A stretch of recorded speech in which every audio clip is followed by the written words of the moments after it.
May 20 current affairs ആണ് നോക്കുന്നത്.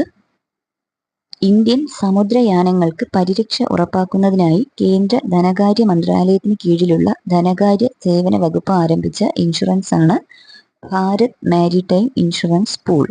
അപ്പോൾ ഇന്ത്യൻ സമുദ്രയാനങ്ങൾക്ക് പരിരക്ഷ ഉറപ്പാക്കുന്നതിനായി കേന്ദ്ര ധനകാര്യ മന്ത്രാലയത്തിന് കീഴിലുള്ള ധനകാര്യ സേവന വകുപ്പ് ആരംഭിച്ച ഇൻഷുറൻസ് ആണ് ഭാരത് മാരിടൈം ഇൻഷുറൻസ് പൂൾ. അതെന്തിനു വേണ്ടിയിട്ടാണ്? ഇന്ത്യൻ സമുദ്രയാനങ്ങൾക്ക് പരിരക്ഷയ്ക്ക് വേണ്ടിയിട്ടാണ് ഭാരത് മാരിടൈം ഇൻഷുറൻസ് പൂൾ. അത് നമ്മുടെ കേന്ദ്ര ധനകാര്യ മന്ത്രാലയത്തിന്റെ കീഴിലുള്ള ധനകാര്യ സേവന വകുപ്പാണ് നടപ്പിലാക്കുന്നത്. 2026 കാൻ ചലച്ചിത്രമേളയുടെ ജൂറി അധ്യക്ഷനായ ദക്ഷിണ കൊറിയൻ സംവിധായകനാണ് പാർക്ക് ചാൻ വൂക്ക്. 2026 കാൻ ചലച്ചിത്രമേള നടന്നു. അതിന്റെ ജൂറി അധ്യക്ഷനായ ദക്ഷിണ കൊറിയൻ സംവിധായകൻ പാർക്ക് ചാൻ വൂക്കാണ്. 2026 ബ്രിക്സ് വിദേശകാര്യ മന്ത്രിമാരുടെ യോഗത്തിന്റെ വേദി ന്യൂഡൽഹിയാണ്. 2026 ബ്രിക്സ് വിദേശകാര്യ മന്ത്രിമാരുടെ യോഗത്തിന്റെ വേദി ന്യൂഡൽഹിയാണ്.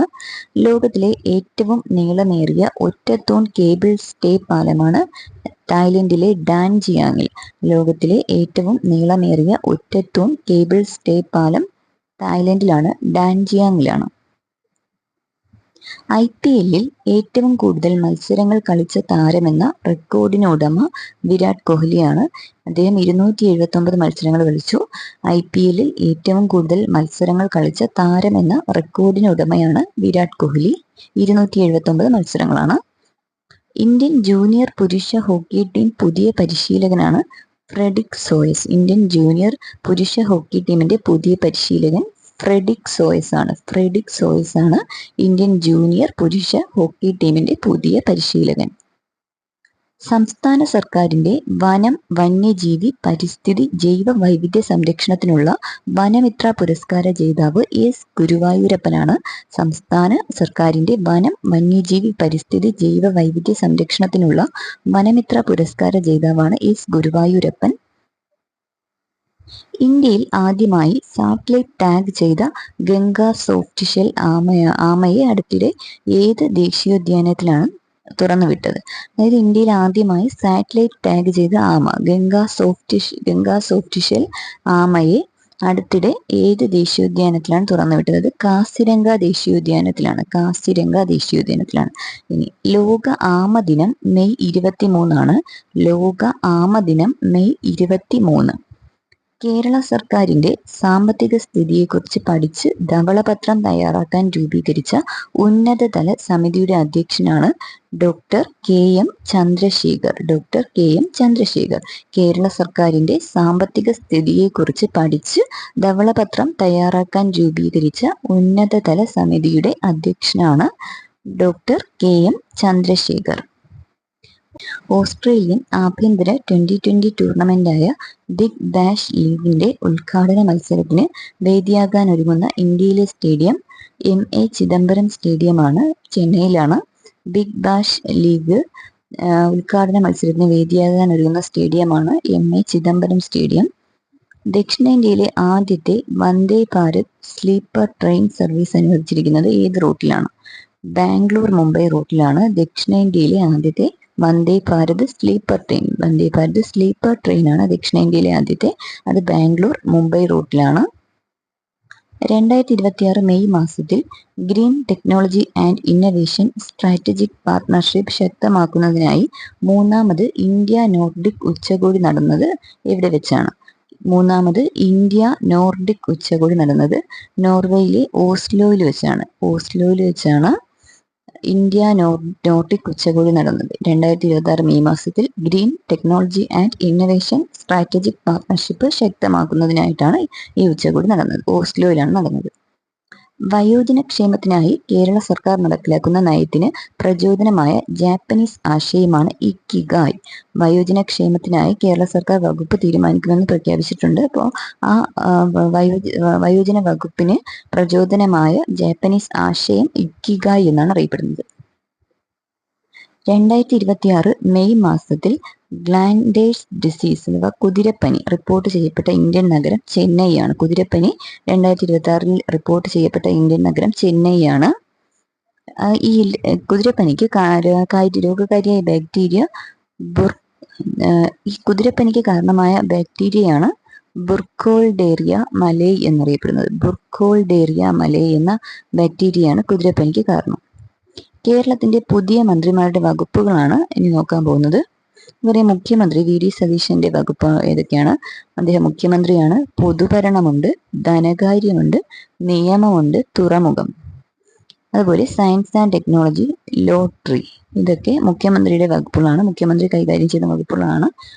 പൊതുഭരണമുണ്ട്, ധനകാര്യം, നിയമം, തുറമുഖം, സയൻസ് ആൻഡ് ടെക്നോളജി, ലോട്ടറി, ഇതെല്ലാം മുഖ്യമന്ത്രിയുടെ കീഴിലുള്ള വകുപ്പുകളാണ്. അടുത്ത പി കെ കുഞ്ഞാലിക്കുട്ടി അദ്ദേഹം വ്യവസായം IT മന്ത്രിയാണ്. വ്യവസായവും IT കൈകാര്യം ചെയ്യുന്നത് പി കെ കുഞ്ഞാലിക്കുട്ടിയാണ്. അടുത്തത് രമേശ് ചെന്നിത്തല ആഭ്യന്തരമാണ്. വിജിലൻസ്, കയർ, ആഭ്യന്തരം, വിജിലൻസ്, കയർ, ഈ വകുപ്പുകൾ രമേശ് ചെന്നിത്തലയ്ക്കാണ്. പിന്നെ കെ മുരളീധരൻ, അദ്ദേഹത്തിന് ആരോഗ്യം, ദേവസ്വം, ആരോഗ്യമന്ത്രിയാണ് കെ മുരളീധരൻ. അതുപോലെ ദേവസ്വവും കെ മുരളീധരനാണ്. ഇനി സണ്ണി ജോസഫ്, അദ്ദേഹം വൈദ്യുതി മന്ത്രിയാണ്. പാർലമെന്ററി കാര്യമുണ്ട്, പരിസ്ഥിതിയുണ്ട്. അപ്പോൾ ചോദിക്കാം, വൈദ്യുതി മന്ത്രി ആരാണ്? സണ്ണി ജോസഫാണ്. അദ്ദേഹത്തിന് പാർലമെന്ററി കാര്യവും പരിസ്ഥിതിയും ഉണ്ട്. ഇനി AP അനിൽകുമാർ, അദ്ദേഹമാണ് റവന്യൂ മന്ത്രി AP അനിൽകുമാറാണ്. അഡ്വക്കേറ്റ് N ഷംസുദ്ദീൻ ആണ് വിദ്യാഭ്യാസ മന്ത്രിയാണ്. Advocate N Shamsuddin. അതുപോലെ ന്യൂനപക്ഷ ക്ഷേമം, വഖഫ്, ഹജ്ജ്, ഇതൊക്കെ അദ്ദേഹമാണ് കൈകാര്യം ചെയ്യുന്നത്. പൊതുവിദ്യാഭ്യാസം, ന്യൂനപക്ഷ ക്ഷേമം, വഖഫ്, ഹജ്ജ് ഒക്കെ അഡ്വക്കേറ്റ് N ഷംസുദ്ദീൻ ആണ്. P വിഷ്ണുനാഥ്, അദ്ദേഹത്തിനാണ് ടൂറിസം മന്ത്രിയാണ് P വിഷ്ണുനാഥ്. അതുപോലെ സാംസ്കാരികവും അദ്ദേഹത്തിനാണ്. ടൂറിസവും സാംസ്കാരികവും P വിഷ്ണുനാഥിനാണ്. M ലിജു, അദ്ദേഹം എക്സൈസ് വകുപ്പും സഹകരണ വകുപ്പും M ലിജുവിനാണ്. ഇനി ബിന്ദു കൃഷ്ണയാണ് തൊഴിൽ മന്ത്രി. വനിതാ ശിശുക്ഷേമം, ക്ഷീരവികസനം, ഇതൊക്കെ ബിന്ദു കൃഷ്ണയുടെ വകുപ്പുകളാണ് തൊഴിൽ, വനിതാ ശിശുക്ഷേമം, ക്ഷീരവികസനം. ഇനി നോക്കാം KA തുളസി, അവർക്ക് പിന്നോക്കക്ഷേമമാണ്. KA തുളസി കൈകാര്യം ചെയ്യുന്ന വകുപ്പ് പിന്നോക്കക്ഷേമമാണ്. T സിദ്ദീഖ്, അദ്ദേഹത്തിന് കൃഷി വകുപ്പാണ്. കൃഷി വകുപ്പ് T സിദ്ദീഖാണ്.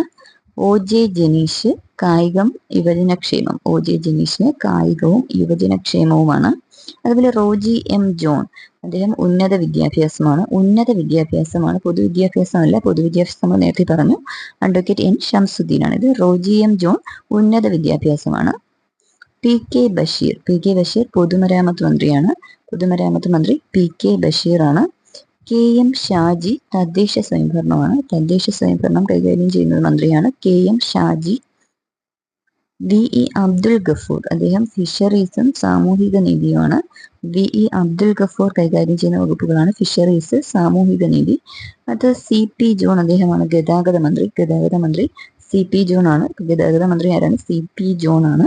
ഇനി മോൻസ് ജോസഫ്, അദ്ദേഹം ജലവിഭവമാണ് കൈകാര്യം ചെയ്യുന്നത്. ജലവിഭവ മന്ത്രിയാണ്. ഷിബു ബേബി ജോൺ, അദ്ദേഹമാണ് വനവും നൈപുണ്യ വികസനം. ഷിബു ബേബി ജോൺ ആണ്. നൈപുണ്യ വികസനവും അദ്ദേഹമാണ്. അനൂപ് ജേക്കബ് ആണ് ഭക്ഷ്യ പൊതുവിതരണ മന്ത്രിയാണ് അനൂപ് ജേക്കബ്.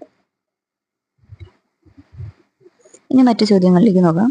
മഹാകവി P സ്മാരക ട്രസ്റ്റിന്റെ 29ാമത് കവിതാ പുരസ്കാരത്തിന് അർഹനായത് PP ശ്രീധരൻ ഉണ്ണിയാണ്.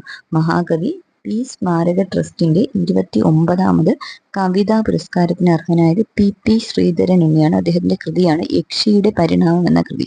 അപ്പോൾ മഹാകവി P സ്മാരക ട്രസ്റ്റിന്റെ 29ാമത് കവിതാ പുരസ്കാരം PP ശ്രീധരൻ ഉണ്ണിക്ക്. PP ശ്രീധരൻ ഉണ്ണിയുടെ കൃതിയാണ് യക്ഷിയുടെ പരിണാമം. ഇതേപോലെ ഈ ട്രസ്റ്റിന്റെ തന്നെ Pയുടെ കവിതകളെ പറ്റിയുള്ള പഠനങ്ങൾക്കുള്ള പ്രഥമ പുരസ്കാരത്തിന് അർഹനായത് ഡോക്ടർ പത്മനാഭൻ കാവുമ്പായിയാണ്. Pയുടെ കവിതകളെ പറ്റിയുള്ള പഠനങ്ങൾക്കുള്ള ആദ്യത്തെ പുരസ്കാരത്തിന് അർഹനായത് ഡോക്ടർ പത്മനാഭൻ കാവുമ്പായി. അദ്ദേഹത്തിന്റെ അവാർഡിന് അർഹമായ കൃതിയാണ് കാവ്യപ്രകൃതി P കവിതയിലെ ദേശസങ്കല്പം എന്ന കൃതി. ഒരു പഠനമാണ്. P കവിതകളെ കുറിച്ചുള്ള പഠനമാണ് കാവ്യപ്രകൃതി P കവിതയിലെ ദേശസങ്കല്പം. ഇനി ഇന്ത്യയിലെ ആദ്യത്തെ മെന്റൽ ഹെൽത്ത് കഫേ ഏതാണ്? കാപ്പിനെസ് കഫേ എന്നറിയപ്പെടുന്നു. കാപ്പിനെസ് കഫേ ആണ് ഇന്ത്യയിലെ ആദ്യത്തെ മെന്റൽ ഹെൽത്ത് കഫേ. അടുത്തിടെ പാകിസ്ഥാൻ വിജയകരമായി പരീക്ഷിച്ച് 750 കിലോമീറ്റർ പരിധിയിലുള്ള ഗൈഡഡ് മൾട്ടി ലോഞ്ച് റോക്കറ്റ് സിസ്റ്റമാണ് ഫതഹ് 2. അടുത്തിടെ പാകിസ്ഥാൻ വിജയകരമായി പരീക്ഷിച്ച 750 കിലോമീറ്റർ പരിധിയുള്ള ഗൈഡഡ് മൾട്ടി ലോഞ്ച് റോക്കറ്റ് സിസ്റ്റമാണ് ഫതഹ് 2. അന്താരാഷ്ട്ര വനിതാ T20 ക്രിക്കറ്റിലെ ഏറ്റവും വേഗതയേറിയ അർദ്ധ സെഞ്ചുറി നേടിയത് ഫാത്തിമ സനയാണ്. അന്താരാഷ്ട്ര വനിതാ T20 ക്രിക്കറ്റിലെ ഏറ്റവും വേഗതയേറിയ അർദ്ധ സെഞ്ചുറി നേടിയത് ഫാത്തിമ സനയാണ്.